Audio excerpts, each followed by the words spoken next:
Hey, this is attorney Elizabeth Potts-Weinstein. Today we're going to be talking about what steps you need to do to switch or convert your sole proprietorship business to an LLC. So why would you want to do this? Typically what happens is there's a certain point where you realize your business is kind of a real business now, it's making more money, and you want the benefits of an LLC, which can be things like shielding you from liability from your business, from lawsuits, debts, all that kind of stuff, looking more legit to clients or customers if you have the kinds of customers that care about that kind of stuff, protecting you from what your employees might do.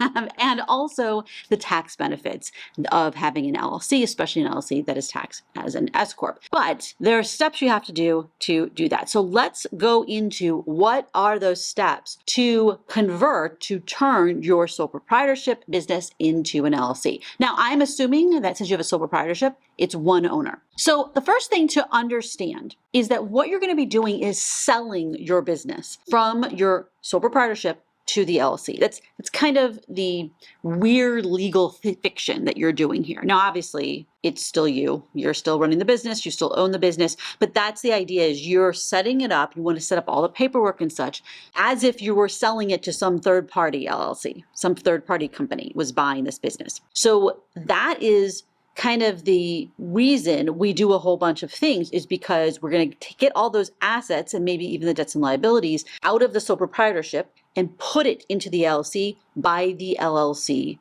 buying it from the sole proprietorship in return for shares of the LLC. That's what the sole proprietorship, you, the owner, is getting for putting all that stuff in the LLC. That's usually how we set it up. So the first thing you have to do is set up the LLC. So I've done videos on how to set up an LLC. You can also pay someone to do that. But an LLC is a legal entity that has to be formed with a state. So you set up the LLC and you set up a bank account for the LLC. To be able to do that, you have to get an EIN for the LLC. You want to get a separate EIN. Now, occasionally, as a one owner LLC, you have to use your personal social security number still, and that's purely for IRS tax purposes. It doesn't mean that you're still personally liable for debts and things like that. The LLC is still a separate business. However, it needs an EIN, especially if you're later going to have it be taxed as an S Corp. So you want to set up the LLC with your state, file whatever paperwork needs to be done there. I've done videos on that. Get the EIN and get a bank account for the LLC. Typically, I put in like $100, something just to like make the LLC bank account exist, whatever they require you to do. Then what you're going to do is set up a contract, a sale and purchase agreement between the sole proprietorship and the LLC. I get that you're going to be signing it on both sides, which is so weird, right?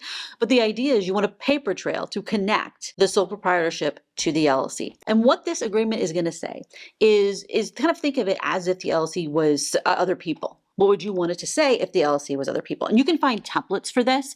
Look at U.S. legal forms. I'll put a link to it. I'm actually an affiliate of them as a place to find some template forms. You want a template form that is appropriate for your state, the state where you set up the LLC especially. So typically what it's going to say is it's going to list all the assets of the sole proprietorship that are going to be transferred. It's going to list all the debts, like the American Express card or whatever it is that are going to be transferred over that the LLC is taking responsibility for. We'll talk a little bit more about how the logistics of that works.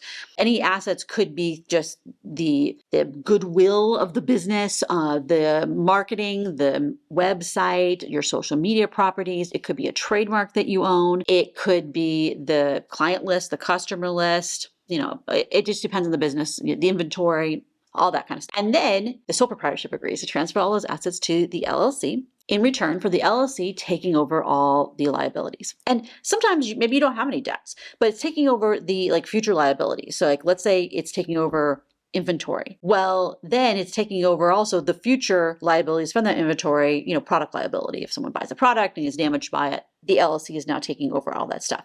And in return for that also, the human person who owns the sole proprietorship gets membership shares in the LLC. In this case, it's going to get 100% of the shares. It's not really it. Sole proprietorship isn't really it. It's you, right? So you're going to get 100% of the shares in the LLC, assuming it's just you by yourself in return for that. And it also will have a bunch of other things kind of in there about who's taking responsibility for the last taxes and last things that need to be filed, all those kind of things. After you sign that, after you close on that, kind of like closing on a house, then you have to change over all the stuff that you talked about in that contract. So How that works obviously depends on what things you have in your particular business. So you're going to need to have a last day of closing. So typically I pick, the end of the month, the end of a quarter, end of a year, something just to make the logistics easier. And that's going to be the day where you close the books on the sole proprietorship, open up the books on the LLC. It's also going to be the line where taxes are different. So up until that day, if you do it in the middle of the year, the sole proprietorship has the taxes responsibility. And then after that day, the LLC has a tax responsibility. So there can be an awkward thing if you don't do it as of December 31st, that you could have a tax year where both businesses have to file a tax return, but they split up how they're doing it. Then also you look at like literally every other asset. So the money is going to get transferred over, cash in the bank account or whatever it is. And then and don't forget to leave some for taxes to be paid and things. But also you're going to need to transfer over any sort of contracts, debts, any licensing agreements, permits. Now, for some things, you may have to apply for new ones. So for example, a lot of times a business license here in California is done through the city. And a lot of cities, you can't transfer it to an entity. You close out the business license and then open up a new one. But not everywhere. Sometimes you can transfer it over. It really depends on how their licensing system works. You have to ask whoever government gave you that business license. Same kind of thing in California for seller's permits, which is for sales taxes. You can't transfer the seller's permit from one entity to another, but when you get the seller's permit for the new entity, you tell them that you used to have the old one, right? It's the same owners.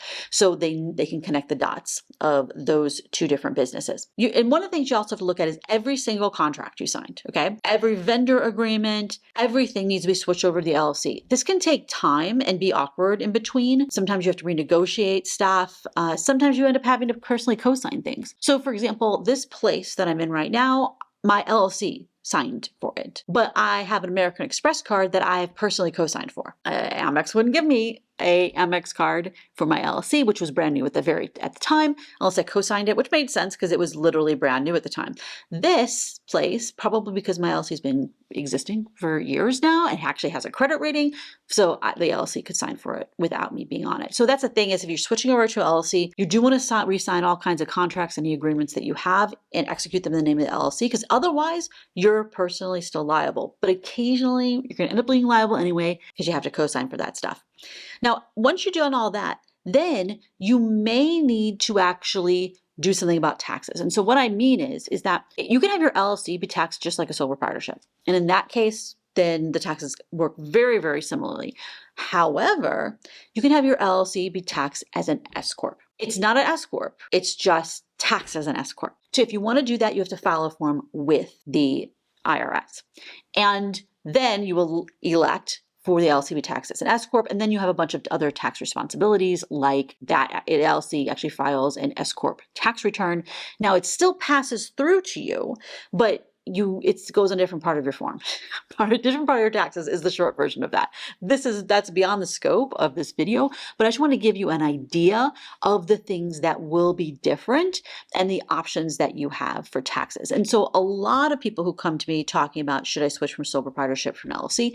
The big thing they want to do is save money on taxes. And so if you're doing that, then you're going to not just switch to an LLC, you're going to switch to an LLC taxed as an S corporation, and then you have to file the form with the IRS. And I've done videos on filing the form and all that kind of stuff if you want to check that out.